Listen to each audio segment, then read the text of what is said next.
kama mama, heshima kwa mama. Yale mateso ulinibeba miezi mitisa tumboni mwako, pole sana mama. Nikupe nini? Heshima kwa mama. Uliteseka siku ya kunitoa duniani, nikupe nini? Thamani ya malezi. Bote na bandeko bazali kolanda biso lelo na plateau spécial ya basi ya bwanya. Ba mingi toyebisaka bino ete na plateau tobengaka basi ya bwanya pe ya mayele po bakabola boyebi bazali nango na basi mosusu. Nde na thème tobongisi mpona mokolo mwa lelo na plateau spécial ezali bongo apport de la femme congolaise dans le développement de la RDC. Nde tobongisi mpona bino lelo mena babengami na biso bazali na plateau. Tozali bongo na maman Godelive Mutumpe o azali bongo experte en communication. Maman Godelive Mbote. Tozali bongo na maman Gisèle Ndaya o azali bongo ministre honoraire ya JAR. Azali longo na biso lelo maman Gisèle Ndaya Mbote. Tozali bongo na maman Malika Mukubu o azali bongo mandataire na tourisme. Na bango nde tokosolola na o etali bongo thème to pe lisolo ya mwasi oyo esengeli amema mpona développement ya mboka na ye. Wana tokokende mpenza na motuna ya liboso kotuna na maman Gisèle na o etali bongo évolution, développement et puis nini o mwasi azali komema mpona réussite to pe développement ya RDC. Merci beaucoup, Maman Monique, na motuna. Ya mola pesi bino na lumbote, mwasi ya bwanya mikolo ebele, to monanite. Merci. Na o etali mwasi na kati ya développement ya mboka na biso, nini mwasi ya memi ebele. Parce que lelo tokoloba, mwasi ya suki kaka te na likambo etali libota. Na kati ya libota toyebi ke mwasi ndaza na kati ya makambo nyonso. O etali éducation na kati ya libota, o etali épanouissement na kati ya libota, ata o etali pe kotombola libota na o etali économie. Économie wana ezala na nzela ya bosolo ata na ndenge ya pembeni mwasi asalaka kaka. Donc na kati ya société pe ndenge moko mwasi azosala misala ebele. Mwasi nalobi na oyo longwe na likambo ya libota tozokuta mwasi aza na bilanga. Tozokuta mwasi azali na kati ya ba entreprise. Tozokuta mwasi na kati ya politique. Tozokuta mwasi na médecine. Tokuti mwasi esika nyonso esengeli mwasi azali. Yango wana mwasi azala motuya mingi na kati ya développement ya mboka na biso. Mais nini oyo biso tozotala? Mwasi oyo azotombola. Mwasi oyo azosala mingi. Mwasi oyo azolesa, mwasi abotaka. Mwasi oyo azoeduke. Mais mwasi wana bali kotala penza kotombwa na ye makasi penza te na kati ya société na biso. Yango wana totuna na maman Godelive ndeni ni ko définir o ezali rôle ya mwasi na société na biso congolaise. Merci mwasi ya bwanya pona mutuna. Na pesi na nombote na basi ya bwanya, basi ya mayele pe basi ya mutuya tosana bango na plateau. Na pesi pe mbote na basi ya bwanya ya molongo mobimba o basa kolanda biso. O na mutuna wana eza koloba ete mwasi aza na rôle important na kati ya ba communauté nyonso pe na kati ya mokili mobimba. Mwasi ya tango ya kala azalaki mwasi oyo babandaki obomba na nsima ndako. Mwasi ya tango ya kala azalaki mwasi ya soki basali recensement na mboka bakotanga yeti. Bakotanga mutuya ya bato ya mboka balobi il y avait autant d'hommes sans compter les femmes et les enfants. Okokota pe ata na kati ya Biblia oyoki que Jésus a nourri autant d'hommes sans compter les femmes et les enfants. Mwasi akosala misala nyonso na kati ya libota akobota akobotisa akobokola me bakotanga kombo na yiti. Na tango nini babandaki otanga mwasi soki éducation ya mwana erate.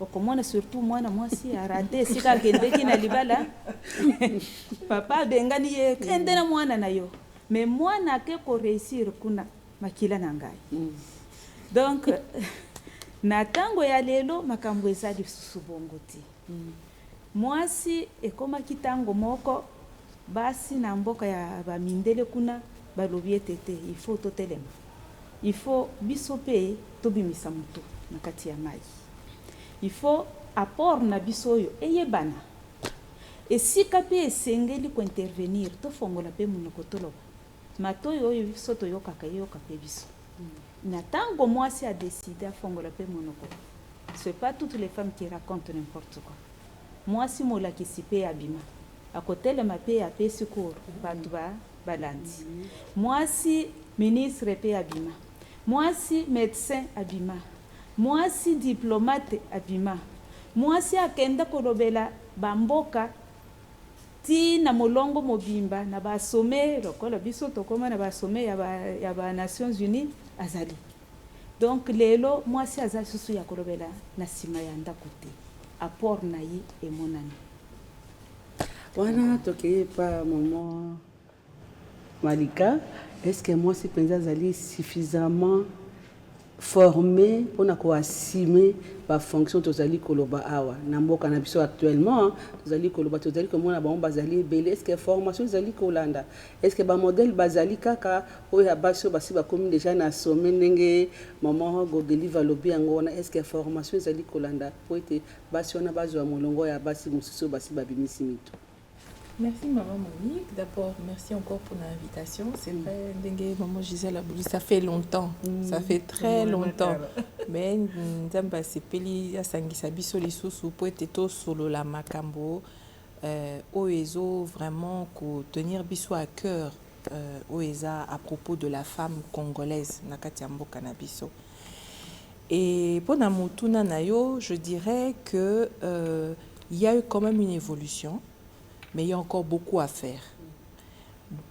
Commençons d'abord par les femmes autobengi, les femmes modèles, parole modèle. Lélo, Baza quand même est belé, puis Bazo se démarquer. Kala, c'était vraiment... On avait du mal, Tokokako Tanda, peut-être 10, 15, 20 femmes comme ça. On parlait de maman Madi Manzouzi, on parlait de maman Rose Kassavubu, on parlait de maman Adrienne Ekila. Bazala ki mingite. Mais lelo, ndenge maman Godeli Valobi, na ba domaine wana nyonso tout. Ti na pilotage bazali, ti na ba science bazali. Donc, moi je pense que ba modèle ya basi par rapport ya ba domaine bazali quand même. Mais maintenant, mingi eza que peut-être ba yebani pas vraiment. Moi peut ba même basi mususu peut ba tokoma susu ebele ezate. Et eza moi difficile dans certains secteurs ou bien dans certains cas.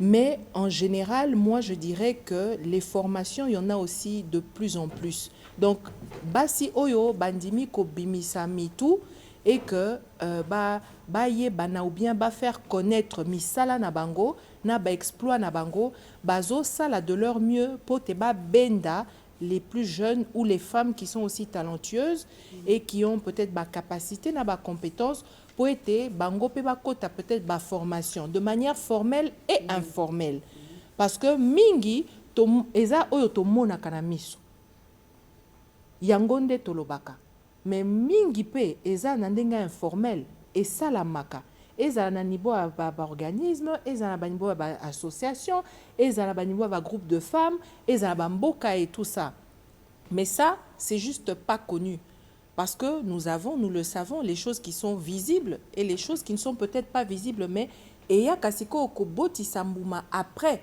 quand le travail a été bien fait donc ba formation wana eza quand même mais il y en a pas assez par rapport il y a nombre il y a basi oyo baza na kati ya mboka na biso po biso pasi toleki mibali na musika en nombre na ebele voilà. Wana tozali kaka kolobela thème na biso, quel est l'apport de la femme congolaise pour le développement et la paix en RDC. Wana na bagisi pote na bosanaki paix wana o ezali vraiment très important, mais tozali pe na motuna ya makasi ya kotuna awa ezali likambo ya masculinité positive. Awa toyambi mama Gisèle Ndaya pote toyebi ete na organisation ya makambo wana ezalaki na période oyo ezali koassume ba fonction ya ministre ya genre famille et enfant au cérémonie esalamaki na Fleuve Congo Hotel oyo bapesaki mokonzi na biso Félix Antoine Tshisekedi Tshilombo champion ya masculinité positive. Mwa moke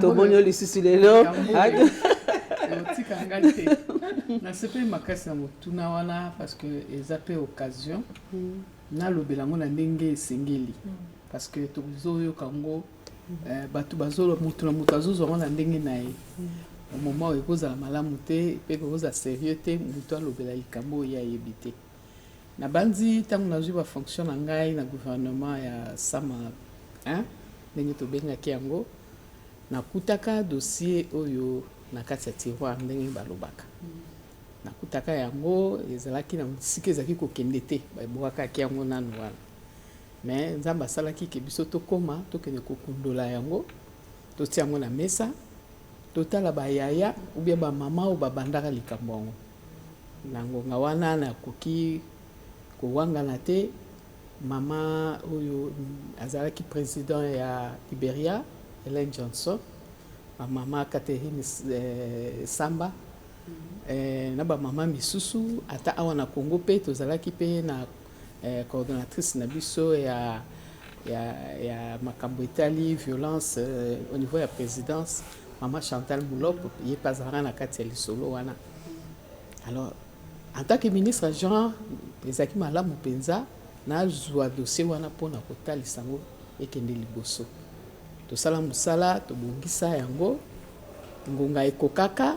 Est-ce que ezalaki peu facile? Ezalaki facile parce que il fallait koyokana entre ministère agent na présidence de la République ndenge nini tokoki kosalela yango bakommission ekotaka ntango ngonga ekoki esengeli komona na mokonzi ya mboka kolakisa ye mosala oyo tosi tosalaki ntango tosisi kolakisa mokonzi ya mboka nasenga mokonzi ya mboka nayebisenga lobi yo na nyonso oyo osali mpona mwasi otomboli basi na mandala yo olingi opesi mwasi place na ye oyo esengeli.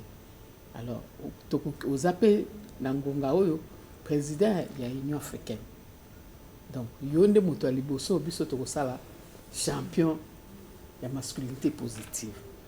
Concept wana masculinité positive moto abimisa yango ya liboso na monoko na ye eza président de la République Félix Antoine Tshisekedi ye moto abimisaka yango na nsima nayebisenga lobi malamu namona na bakonzi ya mboka baninga na yango mosusu baya kotala mosala oyo yosali aboya na ye te ayebisaka à l'époque directeur de cabinet Guilain Nyembo alobi salela mokanda ya kobima na bainvitation amonana na bakonzi na preparaka yango na kei mpe na ngonga oyo réunion monene oyo esalamaka assemblée générale oyo esalamaka na Nations Unies esalamaka na profitaka wana nga bindesika na komona bato nyonso nakutana na bakonde bahamafosa nyonso wana oyo président ya Ghana président ya Zambie Mozambique ya Sénégal bato nyonso wana nasala oyo babengaka ballet diplomatique moto na moto kamata mokanda na yo yango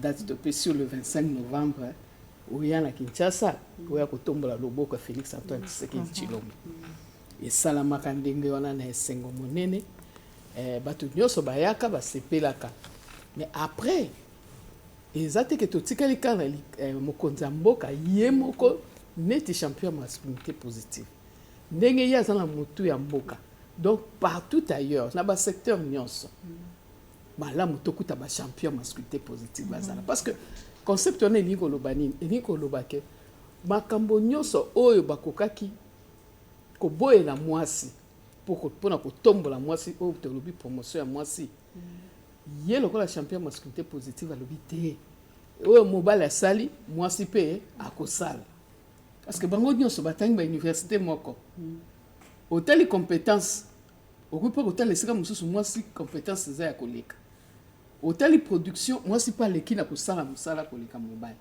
et pourquoi pas promouvoir pourquoi pas kopesa ye baposte à responsabilité pourquoi pas reconnaître kazala bavaleur yango wana nyonso wana ifallait kota na baséminaire basensibilisation na kati ya bastructure ebele bayeba ke eza kaka Félix Antoine Tshisekedi Tshilombo président de la République te et eza likambo ya biso nyonso mibali neti bango bazwa pouvoir avant bakonza avant alors il fallait kolobela bango boyeba mwasi aza kaka ndenge yo mpe ozali mosala mwasi asali yo mpe mobali ozosala oyo mama Malika auti koloba sikoyo leo toyala basi bapilote kala bazalaka te leo nazomona bamécanicien bazali donc c'est pour vous dire que mokonzi ya mboka alingi mobali nyonso a reconnaître place ya mwasi na oyo mwasi azosala kolongola bastéréotype donc kolongola bakama mike oyo ezalaki ekangaka biso ya bamboka na biso ke mwasi akoki koloba te mwasi akoki koteya te mwasi akoki kokipe fonction monene te lelo towana mama Tuluka premier ministre likambo esalama nano te nyonso wana ekomi na nini na likambo etali masculinité positive donc mokonzi ya mboka alakisi réellement que ye azalaki champion masculinité positive ntango bandana esili na memaka mpe desu mokanda na matala yango na Sénégal mpona kokende kopesa président ya Sénégal nga alobi mokonzi atindi nga alobi yo soko tour na yo ekoki yo mpe okomi champion masculinité positive wana toloba mama kodélivre wana toloba te mpona mwasi évolution ya mwasi esengeli kaka mobali asimplike asala promotion mpe sensibilisation ya mwasi na koyoka masculinité positive. Bon, nakoyoka masculinité positive eza pe concept oyo eza mosika na nga te parce que to eza baréalité contenu ya concept wana eza pe bamatière oyo biso toexploite na cadre ya changement de mentalité mpo naza moko ya baexpert na changement de mentalité na présidence naza parmi baoyo baconcevoir batexte nyonso ya changement de mentalité et masculinité positive eza nini nabendika côté ya changement de mentalité masculinité eza lolenge ya kozala ya bana mibali pembeni ya masculinité toza pe na féminité donc eza ka différence entre l'homme et la femme sikoyo pona nini tozobakisa na masculinité wana tobakisa adjectif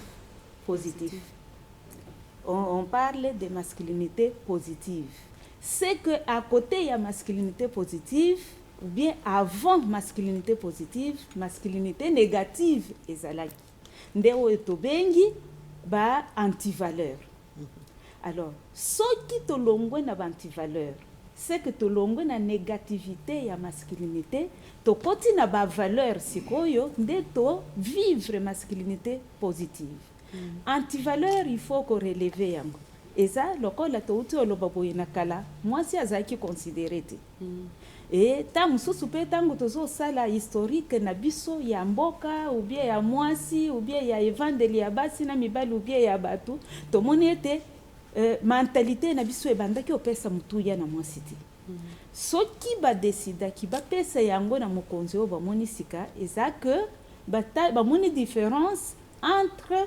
bamikolo eleka na mikolo ye azwi ou bien na makambo ye différence entre makambo ye salema na makambo ye salemi na tango na ye ke parité na makambo ndenge zo salema. Mais ce que je peux épingler est que na kati ya masculinité positive na kati ya changement de mentalité ngana bakisaka changement positif ya mentalité parce que mutu ako changer pe na ndenge ya mabe mais ezala nde positif tomoni mokonzi to relever na ba nomination oyo eza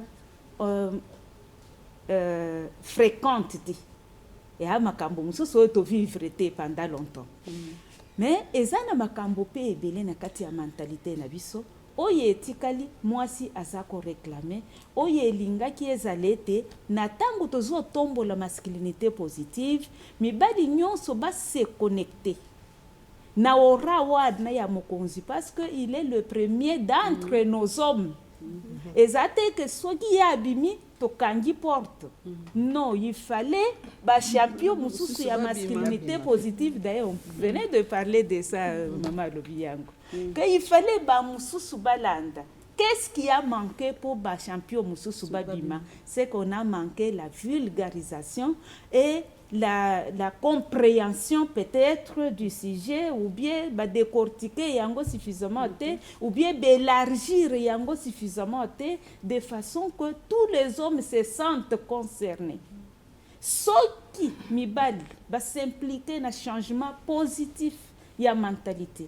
Lolenge na bango ya komonela mwasi échanger na ndenge ya positif champion ebele pe bakozala.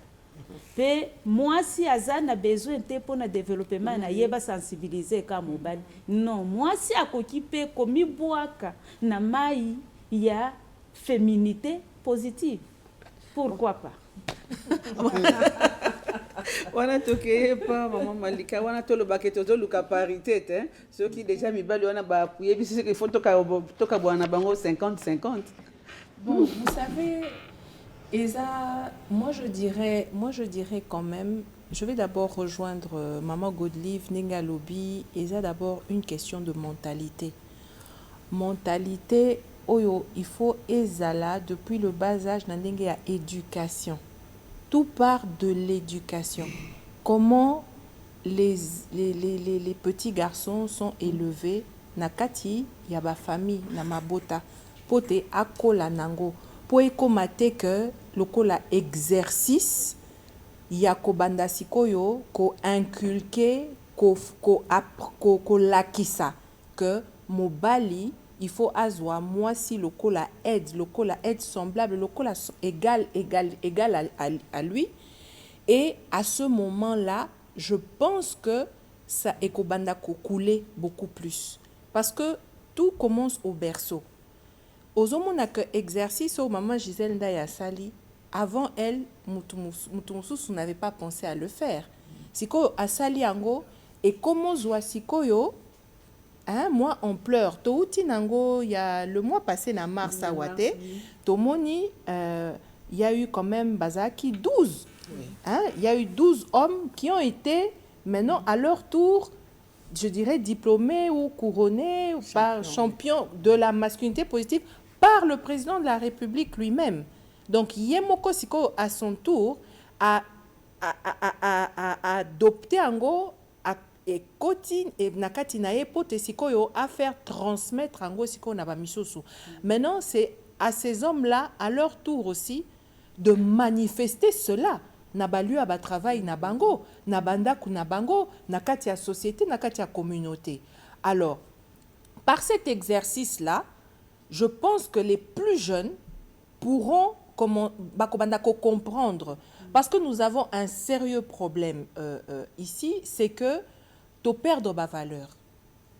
Tu perds de ma valeur ébélée.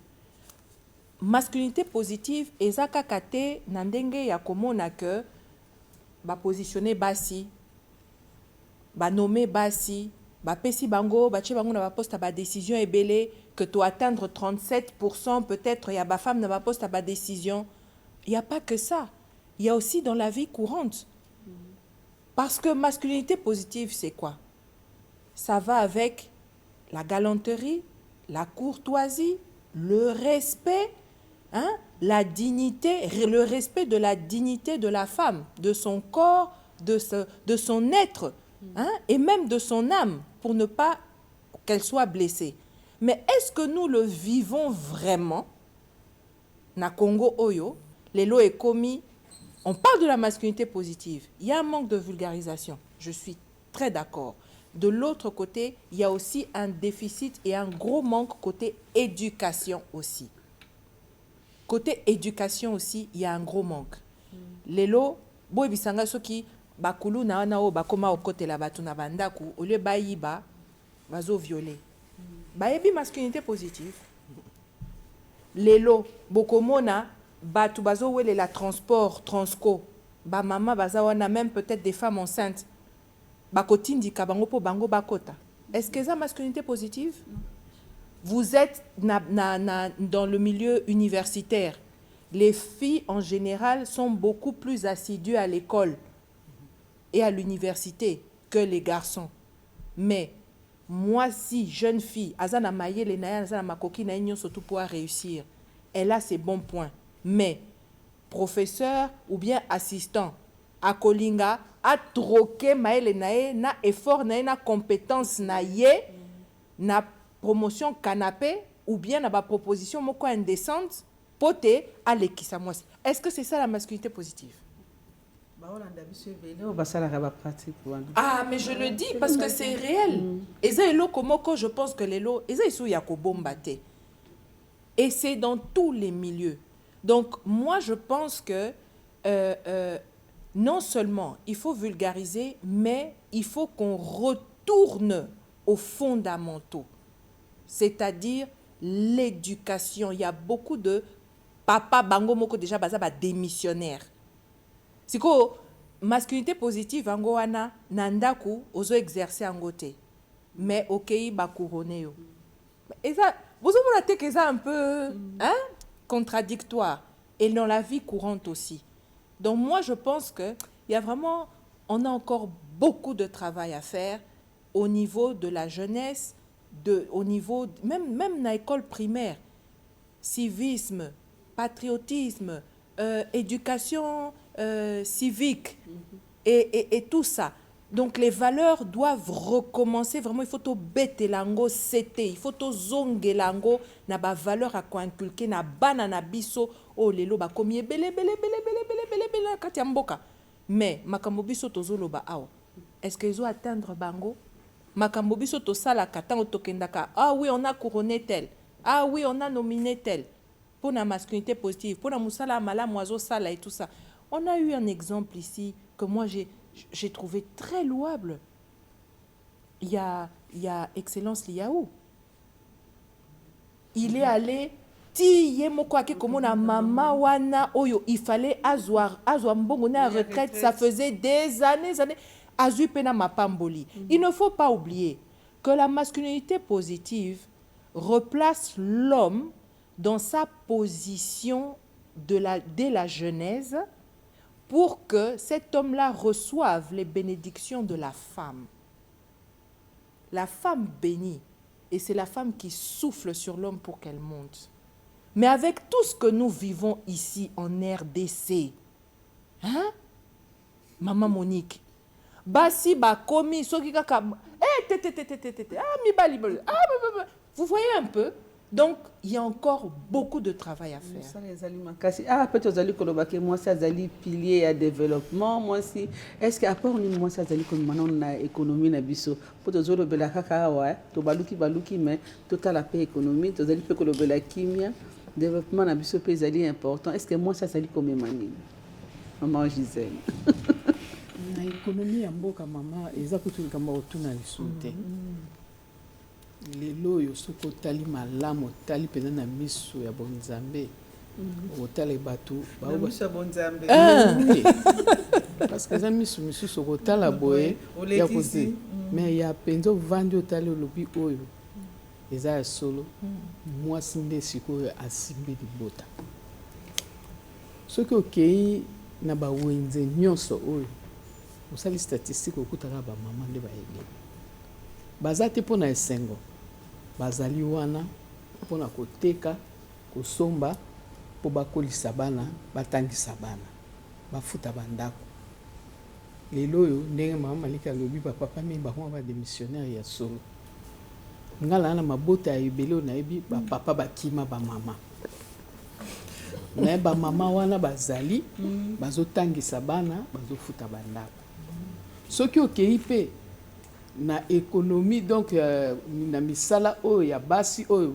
balandi oyo mibeko ya mboka esengi kozala na bakofutaka bapako kozalaka na mikanda ya misala ya kosala nango commerce nyonso okuta pe basi bazali balandi oyo mboka ezosenga basi wana bazotombola économie ya mboka na biso oke na bamaraîchère eza kaka bango mpo ata okomi ndenge mokonzi ya mboka soki alingaka pondu aoli yango ndenge fo mama wana akende na bilanga mama wana baza na bilanga bamama na baza na kobokola basoso bamama baza na transformation donc eloko nyonso mama azokolisa mayele alobi lelo so naliaki yango ya mobesu lobi nalamba yango lelo so nalambaki yango nayeba ndenge ya koconserve yango donc bamama na secteur nyonso oyo eza na mboka na biso bazali batomboli économie na biso ya mboka. Mbongo délivre ni moi c'est sengeli ko sala pona ko améliorer peut-être moyen ko se défendre pour ko accéder na ba finance parce que na nyoso to lobby wana mais ali na place moi ça zali peut limiter ni sengeli ko sala pour te ko bénéficier na ba finance parce que yango pe ya motu ya awa mama wana sali projet na alingi peut-être amata akoma pe na domaine mususu mais so akiko senga crédit mama ya bilanga ba kopesa ete. Merci moi c'est Abwanya. Question eza ya motu ya makasi na kukomplete excellence mwasi asimbi ekonomi ya mboka siko mwasi yango motu asimbi ekonomi ya mboka yango eza lolenge kani ekonomi na biso tolobi keza extraverti pona nini na évoluer pe na domaine yango ya gestion ya diplomatie culturelle, gestion ya bateau, et tout. Qu'est-ce que j'ai constaté? Tolekisi ba mbule ebele. Oyo na mboka na biso tozaki na ba société ya minene ya capitaux 100% congolais. Ba société nyonso presque ka ya bapaya. Siko bapaya wana commerçant asalelaka perte te. Commerçant asalaka po aganye pe mingi. Tango bazo ya ko investir pa biso ezate ke eza ni bayokeli biso mawa baye ko pesa biso mbongo te bayende kozwa. Siko na tango baye kozwa wana baso multiplier ba stratégie po ete avantage ezala na ngambo na bango.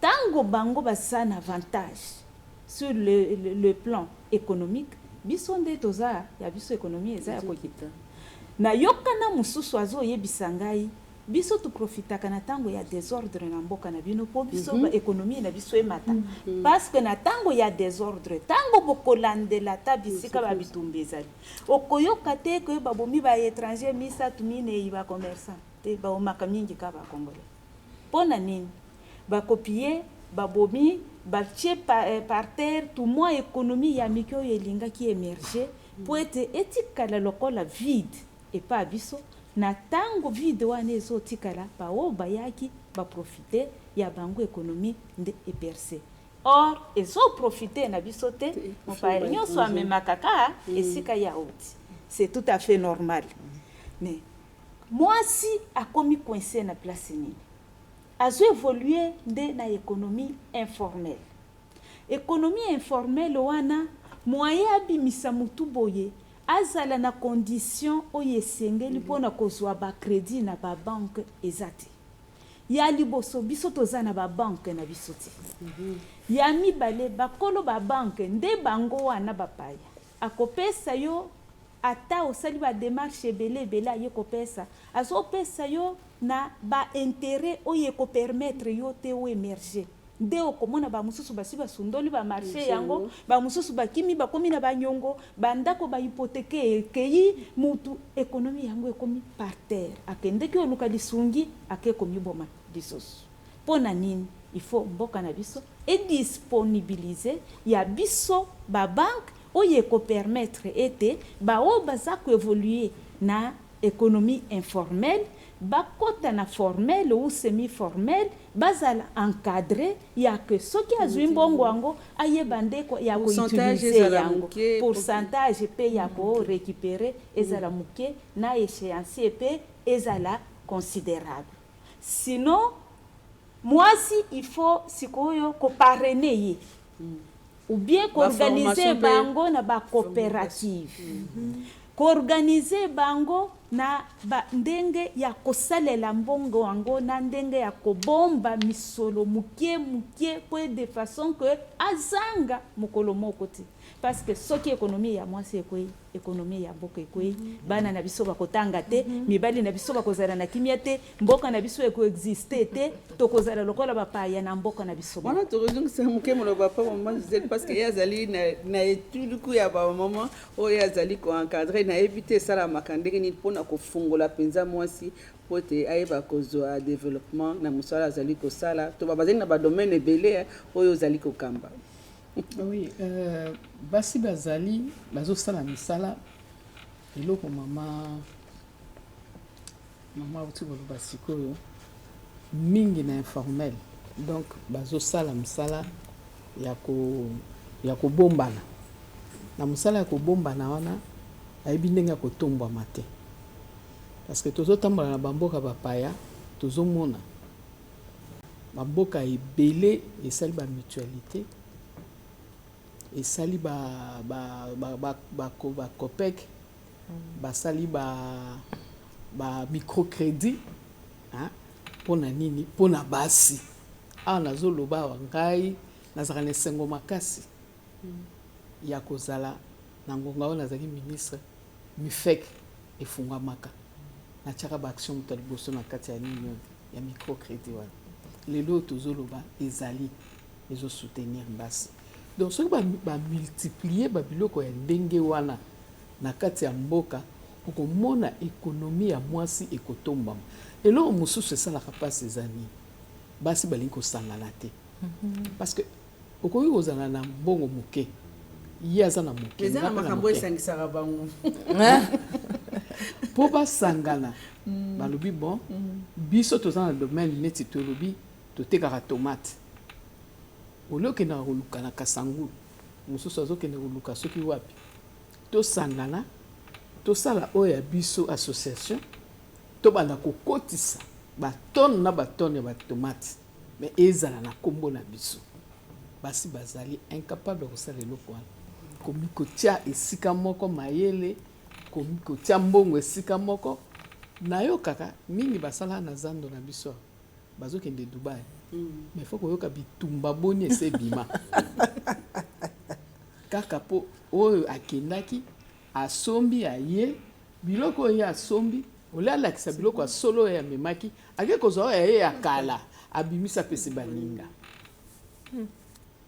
prise de conscience mpe efo ezala po mwasi eza motu oyo efo azala na bavaleur yango wana ya liboso na mboka na biso ifo d'abord batiela biso bamicrocrédit ebele parce que na bamicrocrédit eza na baexigence ebele te neti na babanke oyo ya minene wana microcrédit bakotekisenga mama abi yo ozalaka na patente ezalaka combien nayokaa soki 60 000 francs soki ndenge nini mama azalaka ata na capital ata ya $200 oye otie ebandi kobota après autant de mois tozwi oyo tobakiseli yo okende siko kozongisa na yo intérêt kozala ya moke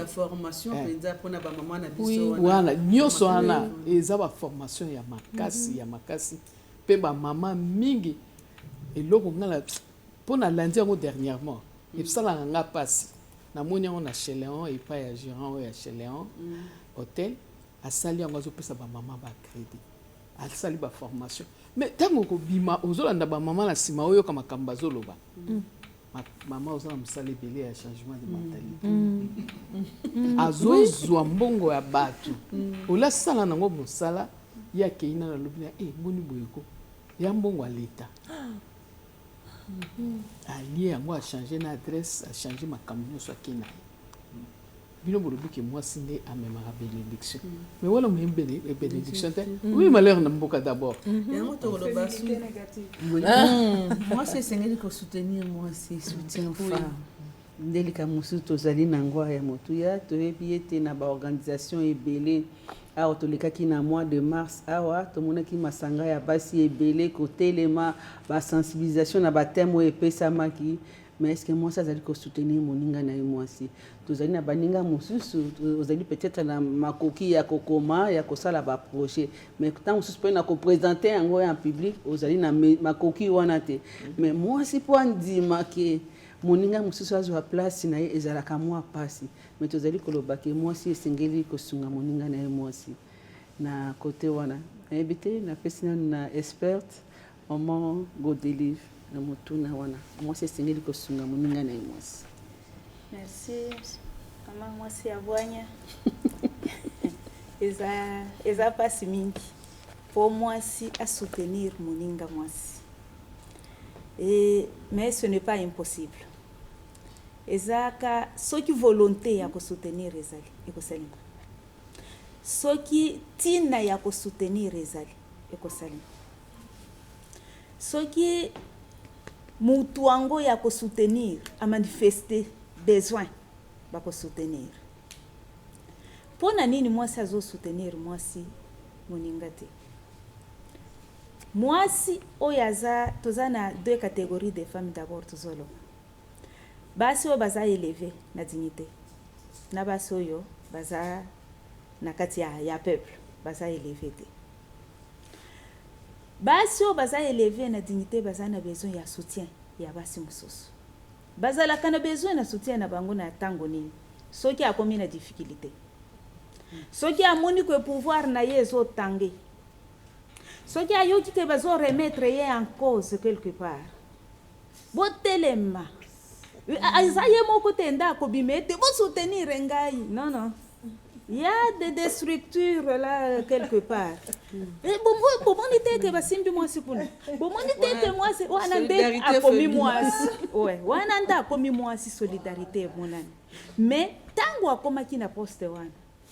Na kati ya mboka na biso basi baleki mibali na ebele soki ozwi vote par exemple na bao balekaka na vote c'est que vote ya basi ezali ebele parce que bango nde baza ebele soki ba vote yo directement te ba vote mokonzi oyo asali ke yo zala c'est que soutien ya basi eza na kati ya poste na yo mais tango okoti na poste yebisa ngai na basi oyo tango tozotia makelele biso moko ke tozana soki ba 30% soki ba autant de pourcentage. Dis-moi dans combien de cabinets ya bakonzi oyo baza élevé na dignité il y a des femmes qui sont directeurs de cabinets d'abord na ba cabinet na bango.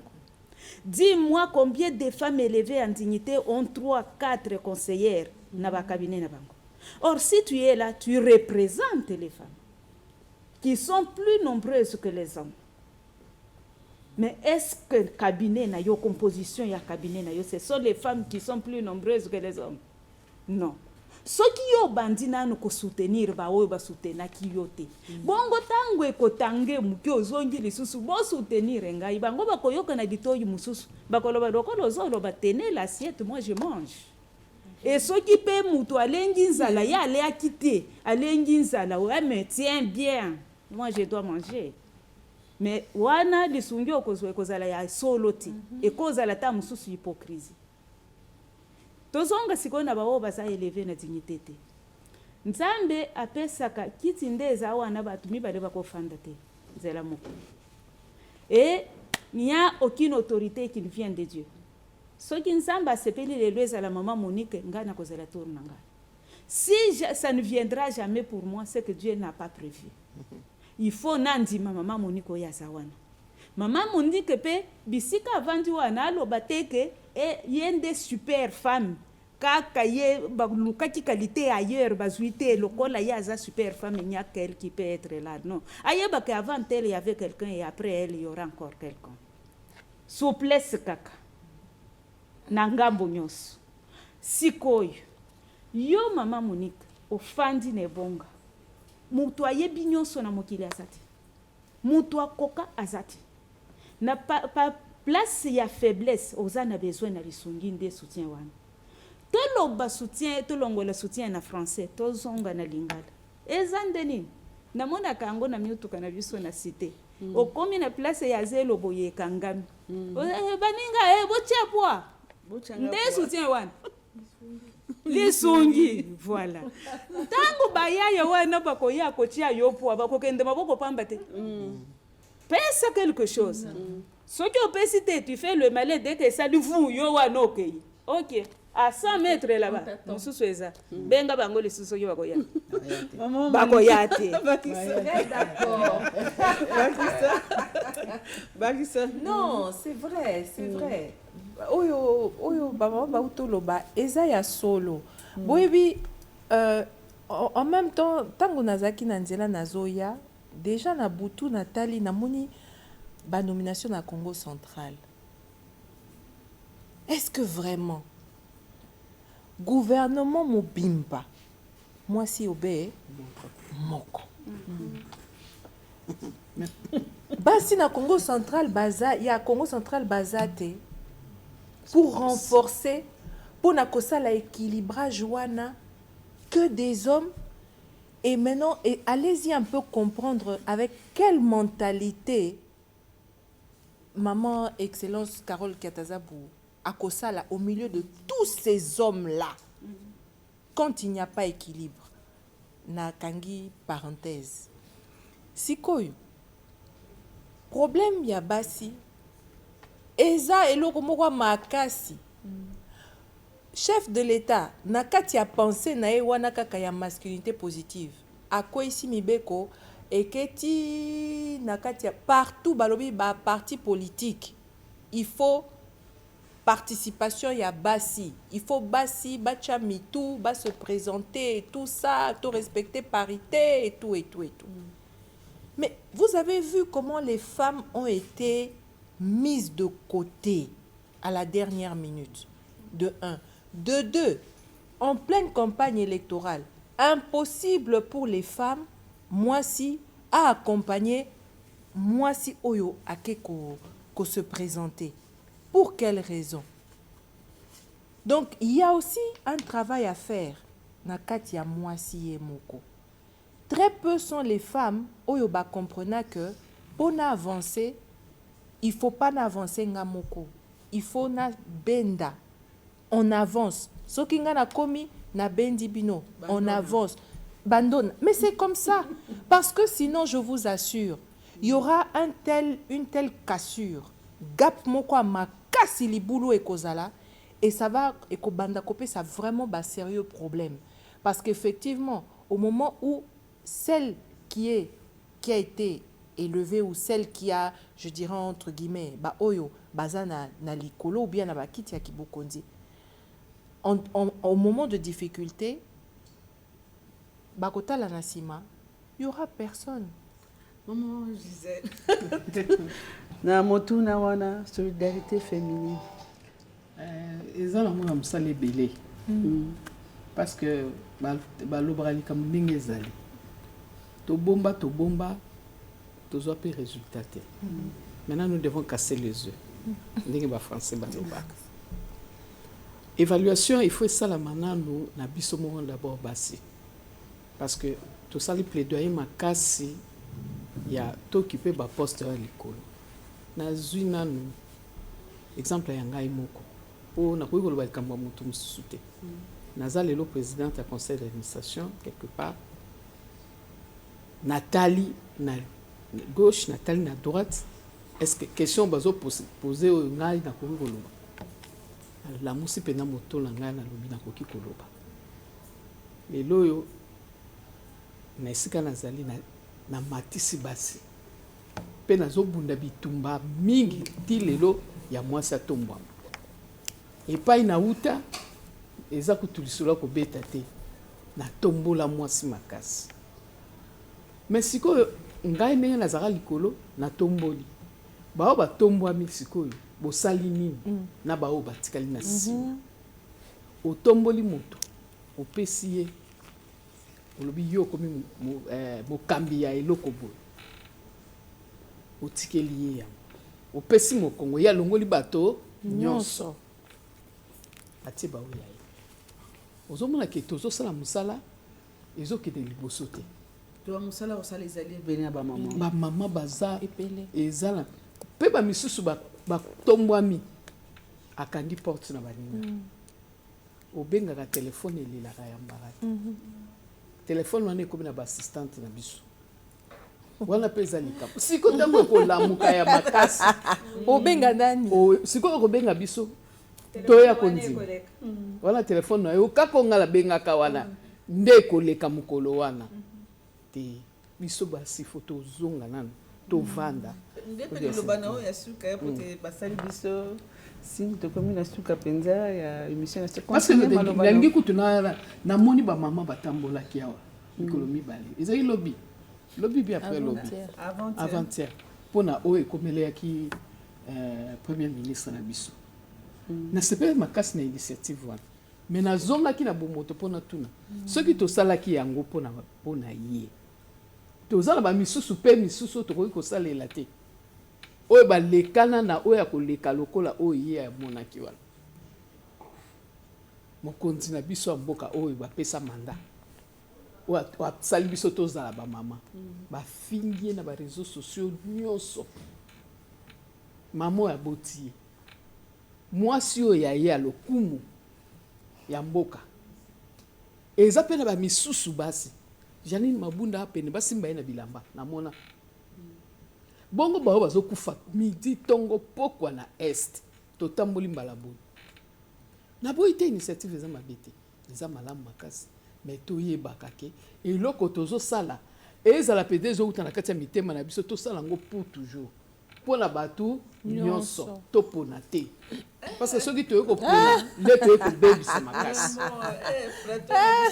tokomi kokende na suka nakanisi maloba ya suka ezali te ya motu ya deja oyo elobami na bao balandi biso tozalaki bongo na mama Gisèle Ndaya tozalaki na mama Godelive Mutu mpe tozalaki na mama Malika Mukubu oyo tokaboni na bango mpenza sujet ya motuya na oyo etali apport ya mwasi mpona mboka na biso Congo eyeba bongo kotombwama nakanisi bolandi mpenza oyo ya motuya po ete na televizio ezali ngonga basali biso sini tokomi na suka na baoyo bakosepela mpe koleka na plateau ya émission mwasi ya bwanya mbala mingi nalobaka ezalaka ya mama Monique ye moko te omoni ke basi ya bwanya basi ya mayele bakomeli biso po te tokabola bwanya na mayele mpona lelo tosuki awa nde tomonani bongo mbala ya nsima na numero mosusu ya mwasi ya bwanya. Merci.